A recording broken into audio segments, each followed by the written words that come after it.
And back into the Indian batting lineup today, the 16-year-old Sachin Tendulkar, left out of the game against Australia on Saturday. Was left in the Indian innings. Hadlee to Tendulkar. Beautifully driven. That's a magnificent shot. 4 runs.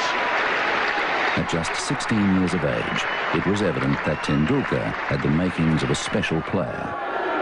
Richard Hadlee starting the 39th over. Tendulkar heaving away through mid-wicket.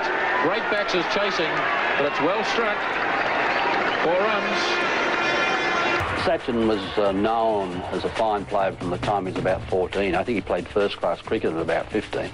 So he was known around the traps in Bombay for a long, long while before he came through. And his maturity at that age was quite extraordinary. He was wonderfully talented, beautiful technique. I think perhaps he even had a better technique then than he does now. And he just could play every shot in the book. He used a bat which was about 3 pounds, had about 5 grips on it. And there's this tiny little fella picking up this hugely heavy bat and belting it around. He was a magnificent player even at that age, and everyone knew he was going to be a champion. All players go through that initial phase in your career where you're inexperienced, perhaps a little bit immature, don't perhaps quite understand the requirements of what's necessary to be a quality international player. But I think we all know now that Sachin Tendulkar, next to Bradman, is going to be perhaps the best ever.